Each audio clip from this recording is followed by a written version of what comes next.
Good afternoon and welcome to the Omni Coalition News Show, aka TOCNS. This show is an amalgam of strange, weird, bizarre, off the wall, and otherwise things you don't normally see anymore from most news sources these days.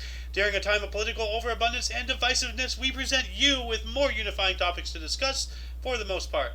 For links to those articles, the music done by Carrera over there, and anything else potentially interesting, check the underbar in the description below. Anyway, I am Alexander, and today I am joined by... I'm Carrera. Then we have Hot Dog and Madness. The lunatic I'm a himself. new member, I suppose, or a new contributor here. But yeah, I'm excited to be here with you guys. Yes, excited to have you here with us. Anyway, I am fumbling about right now trying to figure out what tab. Okay, that's the tab I want. All right. Anyway, so starting off from Kotaku, Blizzard games are disappearing from China thanks to a jerk update. So let's see here. NetEase, the service provider Overwatch creator Blizzard has been using to bring its games to China for the last 14 years, is ending several licenses with the developer. Overwatch 2, Diablo 3, World of Warcraft, StarCraft, Hearthstone, and Heroes of the Storm will no longer receive service in mainland China on January 23rd, 2023, and will not be renewed. NetEase wrote in a November 17th statement, one NetEase employee attributed the responsibility to this to a jerk. Interesting. Quote, we have put in a great deal of effort and tried with our utmost sincerity to negotiate with Activision Blizzard so that we could continue our collaboration and serve the many dedicated players in China. However, there were material differences on key terms, and we could not reach an agreement. CEO William Ding said in the statement, we will continue to promise to serve our players well until the last minute. We will make sure our players' data and assets are well protected in all of our games, end quote. Chinese players still have access to Diablo Immortal, NetEase said, since it's covered by a separate long-term agreement. So, wow. Rip to them. Like, what do you guys have to say about this? 2004 to 2000 now. 2000 now. Yeah. I don't know why that's Chinese so are too good at video games. The Chinese, every time I verse them in a video game, they're beating me. So this sounds like good news. Yeah, I guess it will balance out the scales in PvP, but don't forget, those Koreans are really good. You know, like... Oh, that's true. They were the first ones to actually, like, make it into a business, I believe. Oh, going back to like Brood War and Original absolutely. Diablo, like... Yeah. Like, legit, like, I've seen videos of these people, they honestly play nothing but Diablo for, like, 18 hours a day. And then they sleep the rest. They eat on their computer, they play, they get good. And this is going back like 22 years ago or 25 years ago even or something, right? Yeah, like, 18 years ago Hold maybe? Like, it's been a while, so... Hold on. These people have been dying, and we're not looking at that. Yeah, that is true. There's a lot worse things going on in China than no more Blizzard stuff. So, but I can say, like, you know, on the other side of the spoon here, like, hey, finally they're doing something good. You know, they're getting out of China. You know, China needs to stop doing what China is doing. You know, like, they are a very hyper aggressive nation and they're killing millions. Like, you know, there's 3 genocides going on right now. The Uyghurs, the Falun Gong practitioners, and the Tibetans and such. Like, I guess they're not genociding them anymore, but still, like, these guys are worse than the Germans and the Russians combined. Like, Well, I think there's a fourth one there too with what Carrera was talking about in terms of anyone who's kind of locked into, like, and I'm sure all 3 of those groups apply, but, like, you know, locked into Bitcoin mining or being, you know, esports players in terms of Oh yeah, like, well, it is, you know, a gold, you know, like, it is another sweatshop style thing. Yeah, like, I mean, like, you know, there's a joke, you know, back when I was playing World of Warcraft, all the Asian gold farmers, you know, they had, like, warehouses just full of just, you know, computers and just, like, people crammed into, like, cubicles, and that all they did was just farm gold. And That's what I was thinking about Carrera talking about deaths in that sector as well, right? Because those people are malnourished. They're not being taken care of by any stretch of the imagination. no. Anyway, more from Rebel News here. Speaking of China, Hydro-Quebec employee accused of spying for Chinese Communist Party. Quebec has one of the greatest resources, hydroelectricity, which serves millions of households in North America. Hydro-Quebec, Canada's renewable energy giant, has been under surveillance by China for many years. Last Tuesday, we learned that this government monopoly was allegedly spied upon by the former 35-year-old employee, Yuesheng Wang, in the interests of China. Mr. Wang, a researcher with Hydro-Quebec since 2018, was arrested this past Monday by the RCMP, Royal Canadian Mounted Police, the Mounties. He has been charged and taken to court for economic espionage. He has since been detained until his trial because of the risk of escape. Mr. Wang worked in the electrification of energy transport and storage at Hydro-Quebec, industrial secrets highly coveted by China. There is great interest in storing energy, especially solar and wind in solid batteries, and China is looking forward to these cutting-edge studies by Hydro-Quebec. If you wish to read more, please go to the link in the description. This reminds me of that thing with NASA. Like, this Chinese nationalist, was working at NASA, and literally since day one of his internship, he had been, leaking secrets to the CCP, for 20 years. This is, I want us to be a global society, but, they don't. And they want to control and rule. So we can't play nice. If this is the tricks they're gonna play, then we're gonna have to look like the bad guys and just stop hiring Chinese. They're making them all look bad. I mean, look what we did in World War II with the Japanese. Yeah, we should have done that with the Germans too, honestly. Because they have us on the fence, and what are you gonna do? I'll raise my hand here a little bit to drive conversation, just in terms of being the resident Canadian, I suppose today. That what you just described has been happening in academia in Canada for about the past 15 years or so, maybe even longer, probably. That comment about a young person getting an internship at a Canadian university or a Canadian company or whatever, and yet they've been raised for 18 years or 17 years with the mindset of we're going to report back to, the CCP or the Chinese dictatorship, whatever you want to call them, I suppose, with the Xi Jinping's, next win there or whatever. But it really is interesting to elucidate all that in terms of, as you said, corporate espionage or academic espionage. For anyone who thinks that's not going on, I mean, I invite you to just look at some very basic documents. This is one of, but yes.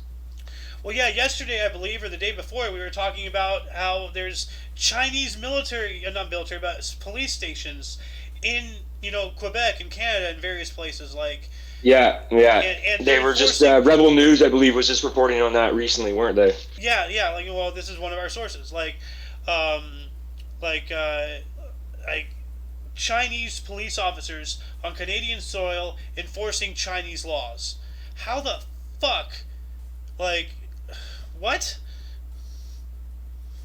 And again, there's nothing going on here, but yet, even in that own culture, those are, they're going to decide for their own reasons if they're going to remove their, nationals from our country without any kind of oversight from the RCMP or OPP in Toronto's case or something, or the CSIS even, right?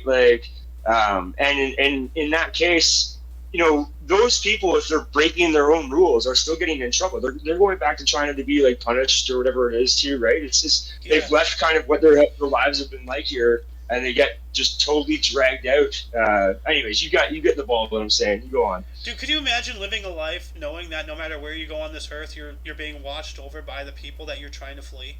That's horrifying. That is, you have no escape. Agreed, sir. God. Anyway, let's move on up here. More from Rebel News. New Twitter policy is freedom of speech, but not freedom of reach. Elon Musk announces new speech rules, unbans Jordan Peterson and Babylon Bee. Good. Elon Musk announced Friday that Twitter has moved to unban several high-profile accounts that were previously in violation of the site's terms and services. Elon Musk also announced new rules to apply to the platform moving forward to allow more free speech and fewer permanent bans.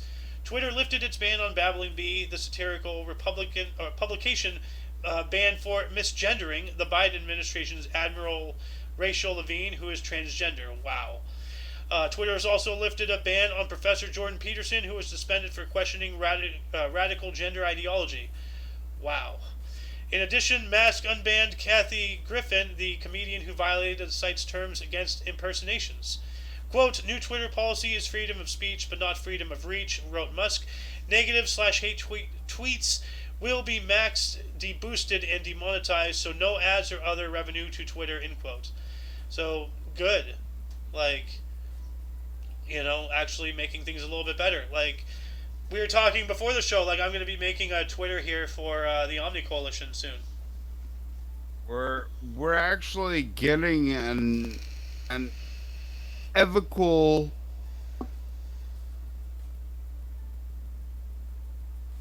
wow. Yeah. How about that, right? Carrera, you just have a mind break there. I'm actually blown away that finally somebody said, hey, you can say what you want to say. Yep. Anyway, from the Mirror here, the 7 symptoms of a heart attack that could occur exactly a month before a deadly attack. It says here, with over 800,000 Brits visiting hospital every year due to heart attacks, catching the horrors, early steps to prevent death. In fact, early treatment increases the survival rate from 7 in 10 to 9 to 10. Okay, that's good.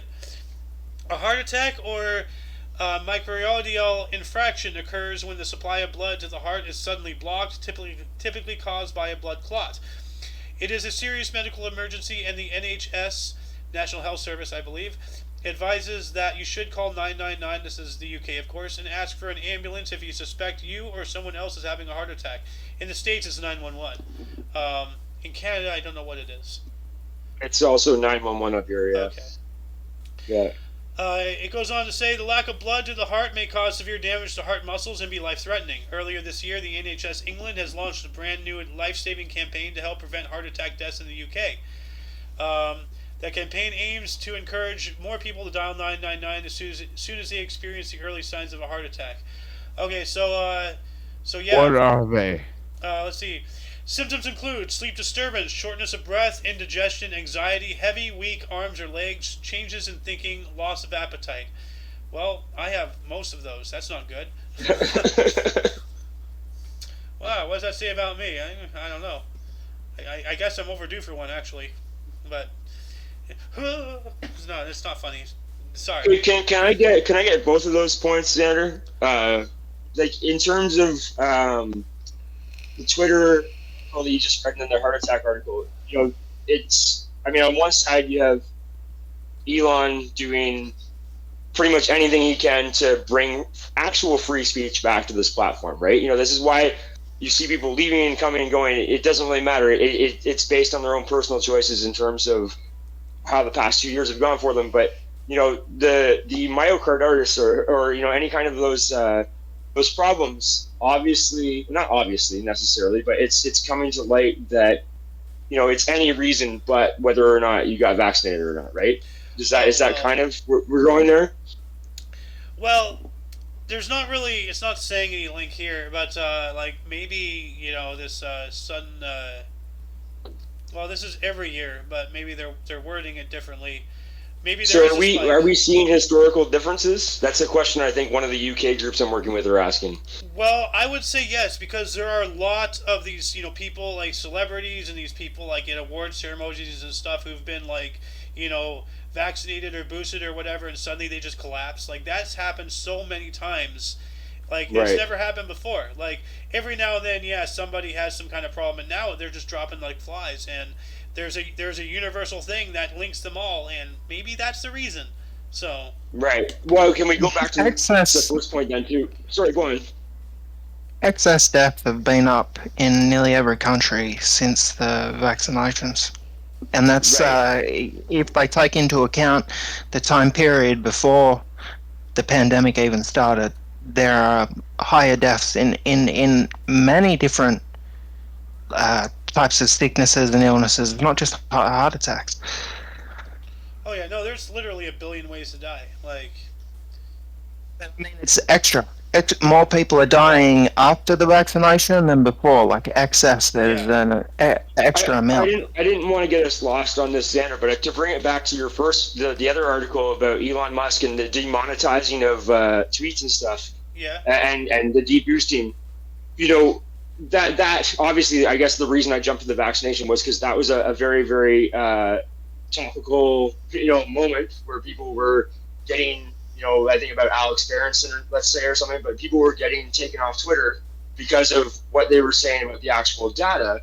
Do you think, to wrap this full circle, I suppose, like, do you think that now that public space or that Agora or Agora or whatever is going to be, like, Elon just reported right before that tweet, I think, record high usage of Twitter or something today or something, right? Like, is that true? I haven't been paying attention to that. Yeah. So, I mean, is free speech going down or up in terms of people leaving the forum are people who are like they wanted to be they want to have their precious opinions kind of held in high regard, but they did that by deleting and like removing people who were saying otherwise, right? That's what Twitter was doing, yes, and that's why like a lot of these people are like going crazy about like this verified thing. Like you've seen what's been going on about that, like people making fake verified accounts, and causing havoc. Which has been hilarious, to be honest. But like, well, there was a company, one of those pharmaceutical companies, lost like $1 billion or $400 million in a day or something because someone actually was able to spoof their account, and they like investors believed them for the day. This is just a couple of days ago. I forget which company it was, but yeah. Good. Like, honestly, Twitter should have stayed the way it was. Just like this stupid little app for people to just yap whatever into the nothingness of the internet. Why it became such a major platform for like companies and stuff is beyond me. Like, Facebook already exists. There's other things, like they already have the news. Like, I understand like always branching out to everything. Like I understand, companies need to do that to stay active, but like, I mean, like it just boggles my mind like how these things have gotten to where they have I'm not an old guy, but I'm 35 and I've witnessed the internet from the early 2000s until now, and I've seen the entire thing from start to at least from start to now, and it's just really crazy how the internet has changed. Like it really is. But and I know I kind of went off on a weird tangent. Sorry, I'm a little high. That's kind of like, have you ever heard of the printing presses and things that caused the Civil War in America, or didn't cause it, but allowed people to print their opinions? You're talking about, Hot Dog? The pamphlets? Yeah. Go on, sorry. Yeah. That's what we had in the internet, and they're trying to take that away from us because it is a danger to them. Yeah. Anyway, before we continue on going off crazy topics, let's continue on here. Here, city invaded by vicious magpies attacking cats and local wildlife like rats and squirrels. This is dangerous. Parts of a city has been invaded by vicious magpies, which have been attacking pets and local wildlife such as rats, squirrels, and even cats. People in Stoke-on-Trent are fearful. Hold on, sorry, I was getting a phone call. People in Stoke-on-Trent are fearful after having seen animals being tracked or being pecked on by the psychotic birds they have called Magpie. Video footage reveals an enormous black and white birds cornering small creatures in the street and people's backyards before attacking them to kill. Locals think they are concerned for the welfare of their pets due to growing bird infestation, which is terrorizing the neighborhood in the Herschel area of the city. I'll leave the rest for the viewers to go to. So that's interesting. Alfred Hitchcock, anyone? Birds is one of my favorite movies growing up. That's just a normal day in Australia being attacked by a magpie. Yeah. Gotta watch out for those drop bears too, man. I think Anyway, they've got every creature of descent in Australia. yeah, and the people are nutty too. Like, anyone who willingly lives out there has got to be like, missing some part of their brain. Seriously. They had to send us here on boats. The English did. That's true. Well, that's kind of our fault for revolting. If it wasn't for them losing the colonies, they would have never sent you guys to there. So, you have France to thank for that. Anyway, more from the Mirror. Huge fire breaks out at a birthday party in Gaza, killing 21 members of the same family. Good Lord. Wow. Uh, yeah. Victims of a blaze which tore through a top floor apartment in the Gaza Strip were related. 2 of their relatives confirmed. Official in Hamas-run Gaza said that last night's blaze in a 3-story residential building in Jabalia refugee camp was apparently fueled by stored petrol. They said it was not clear how the petrol ignited, but an investigation is underway. It was one of the deadliest incidents in Gaza in recent years outside the violence stemming from the Israeli-Palestinian conflict. The fire destroyed the top floor apartment in the building, home to the Abu Raya family. That is a tragedy. Like, that is awful.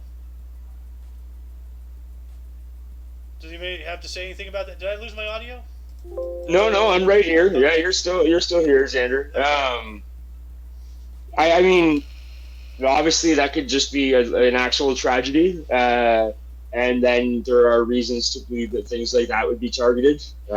It's a difficult one to discern that way, but I mean, anywhere I'm paying attention to, sounds like this conflict is going to get more complicated, going forward. I think that we're going to see some increased violence over the next maybe year or so, or year and a half there. But yeah, I mean, it would be. What is it to hope for? That was a tragedy and it was just an accident, right? Like, that's not great either, right? That's Well, yeah, you think this might have been a political hit, something to try to start the Palestine-Israel war again? There's definitely going to be a lot of activity going forward, and it doesn't even have to be people that are like, I guess, targets of purpose, or like, high value targets. It just needs to be conflict, and I think that we're going to see quite a bit of that over the next 12 months for sure. I think that everything becomes complicated over the next 6 to 18 months. Dang. So great. Now we have another theater for another possible. Sure. Yeah, and So- that one gets that one works on the conflict since World War II as well, right? Yeah. Well, there's this whole Russia-Ukraine thing. China's going to invade Taiwan by I think it's going to happen in May. So, because there's only 2 times in the year they can actually do an invasion. Because there's there's cargo ships, there's passenger ships, going. But for an invasion fleet, there's only 2 times that the weather is all right within that area for it to operate and sustain. And that's we've already passed it for this year, but it's going to. Well, happen. it almost sounds like fording the English Channel, right? It's like 70 years later or something, and it's going to be the same version of it, but just fording the Taiwanese Strait. Yeah, more or less, it is kind of the same thing because weather had a major impact. It was the invasion was actually supposed to be the invasion of Normandy in World War II was supposed to be on June 5th, but due to rough weather, they postponed it. And they were actually thinking about calling the forces back because they had the ships going out there, because they send the ships first because it takes a day or so for them to get through. Yeah, there's losing men and machine, right? Yeah. They're losing. And then, but somebody predicted there's going to be a break in the weather on June 6th, and they're just like, go, and then they went, and then it happened. So, but yeah, that's June. I'm thinking this is going to happen in May because May, February, March, April, May. That area is, I believe when it's going to be on that side of the year for them to do it, and they're going to do it. They already have the entire island nation surrounded, and we have 4 carrier groups out there. Yeah. So we're ready. Anyway, this might become a thing. This might be something to do with the conflict, the tensions, and all that stuff. And as I said before, maybe if Israel stopped being so aggressive, then there wouldn't be like, because people don't want to be terrorists. But like let's say if a foreign nation invaded us, well, they'll call us terrorists for trying to defend our homeland. Well, what are we doing to the Arabs? Yeah. So anyway, let's move on up here. More from the Mirror. Testing of Russia's 15,880 mile per hour Satan II hypersonic missile successfully carried out. As we were talking about Russia, this is their missile that can go faster than the speed of sound, like supersonic or hypersonic. Yeah, and our our defense technology cannot even track it, so they can hit us. We won't even see it coming. That scares the hell out of me. On top of that tsunami wave, that tsunami nuke torpedo they have, that the submarine that was purpose built for that. Poseidon is Poseidon. I think so. To my knowledge, the submarine that was purpose built for that torpedo is no longer in the port, and we don't know where it is. So, that's scary. Yeah, it's the lost Poseidon submarine. Yeah. It says here, Russia. We know where it is. My brother told me we know where it is. Well, let's not disclose anything that could probably be labeled us as treasonous. So, like, this is. Yeah, his brother's. Well, I mean, it's all allegedly, right? Is that? Yeah. No, I don't want to commit treason on my show. Thank you. I don't think Carrero was going for that. Well, no, because his brother works in the Navy, but let's not disclose anything more than that. No, anyway, so but I was going to actually go one further and say the rods of God or whatever, right? The idea of dropping down like entire like steelies right into the earth and stuff, and it's going to cause so much more kinetic damage than a nuclear weapon or an alleged Poseidon. Oh yeah, and they're traveling down at terminal velocity. They can't be tracked either, and even if they could, they're moving so fast and they're so small. They're a telephone pole. Yeah. How are you going to hit that? Like, how are you going to hit a telephone pole falling at terminal velocity in the sky with a rocket? It ain't going to happen, Jack.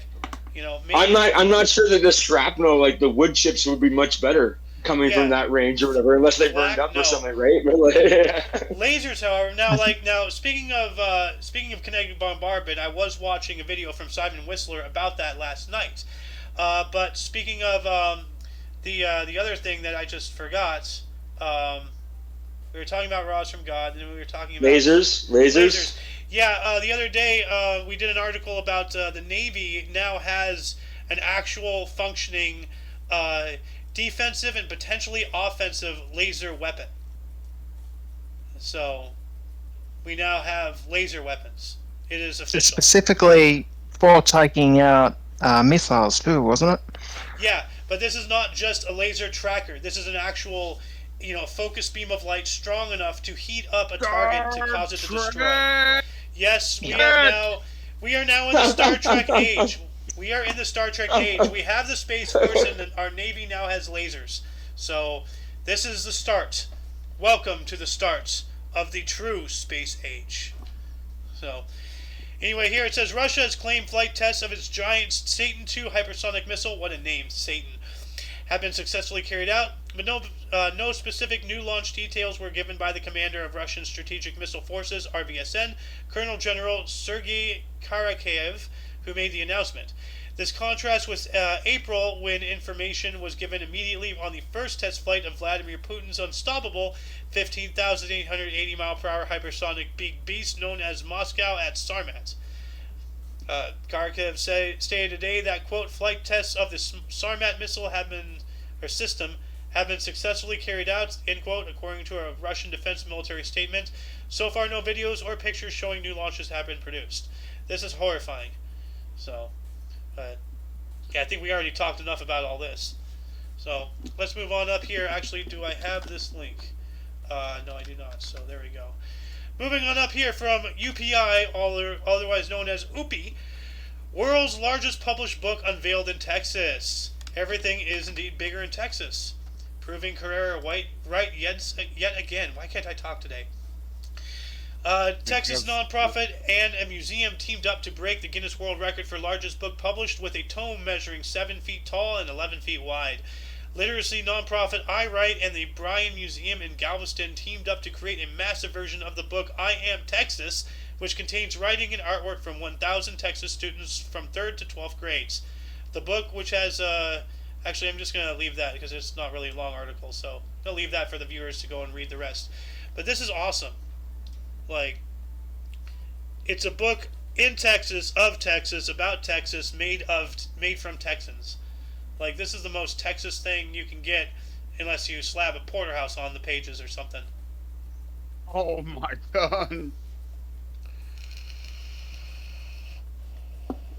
Am I wrong? No, I'm not gonna discredit you there. And he is a Texan. Like, so, yeah.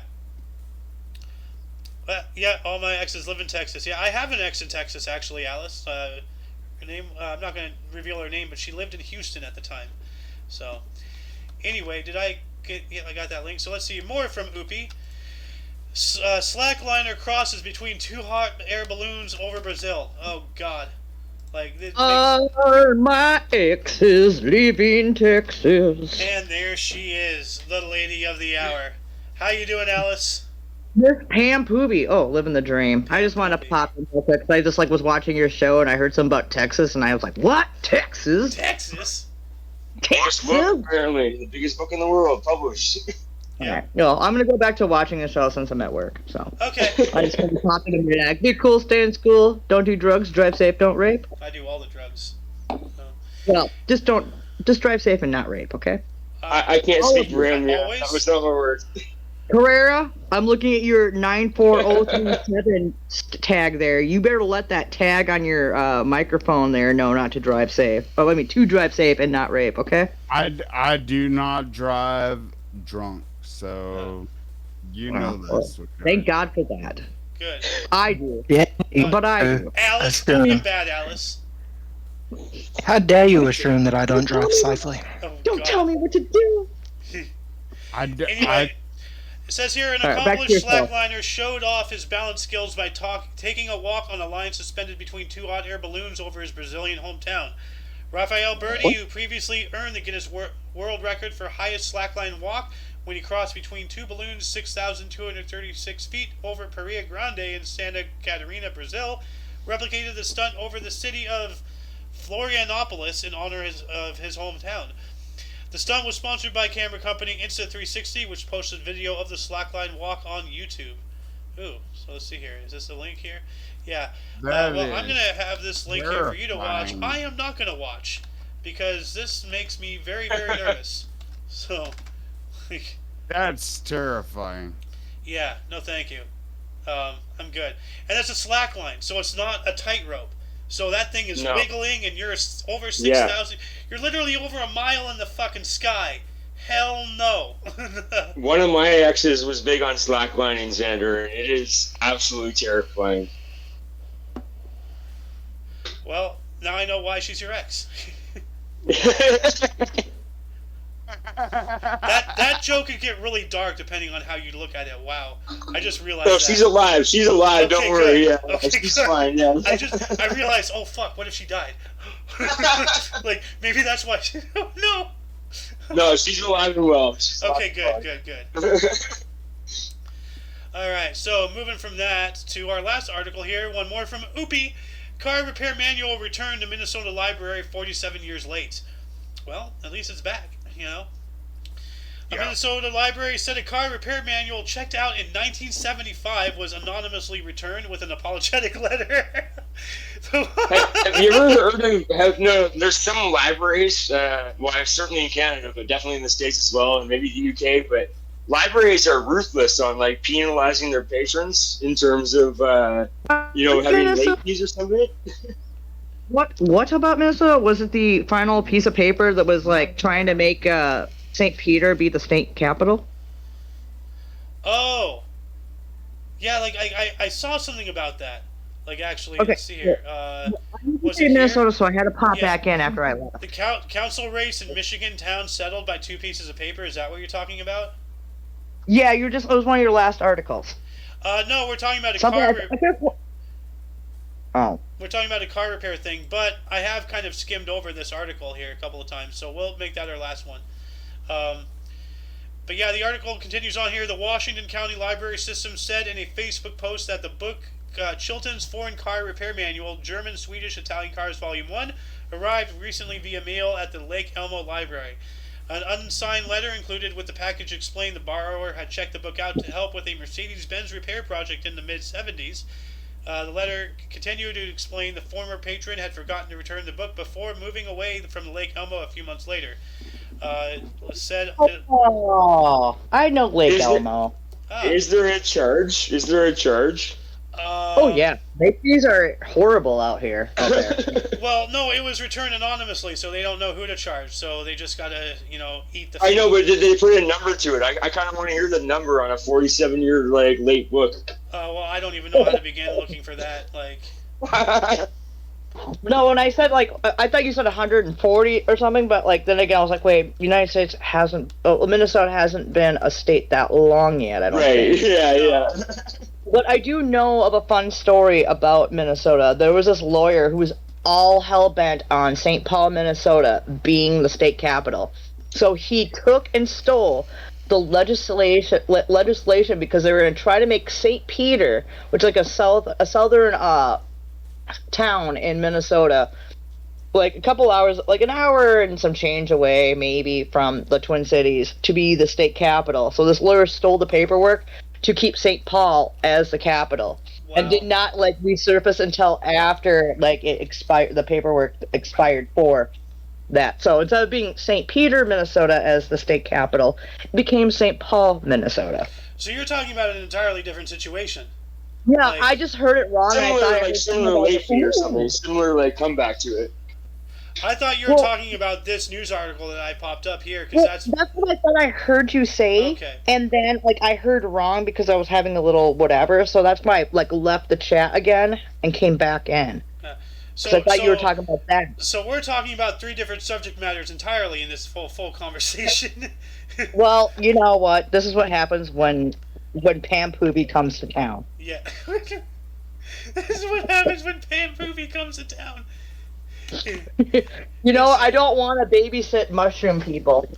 Well, you're Either. a mushroom person yourself. Yes. Yeah, I don't I'm a mushroom person. I don't want to babysit other mushroom people. But hey, remember, there's no room I for fleecing when there's not to war. participate in mushrooms right now.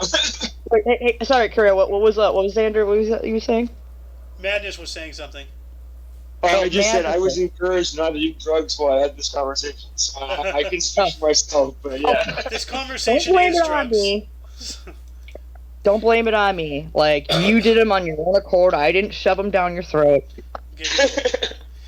Anyway, our last article here from AP News: Council race in Michigan town settled by 2 pieces of paper. I've actually intentionally looked over this a couple of times, but let's go for it here. The election to fill a city council set in a Michigan town was settled by drawing 2 pieces of paper from a bowl days after a 6-16 to 6-16 tie.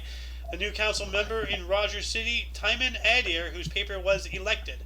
So essentially, they just drew from a hat. Oh.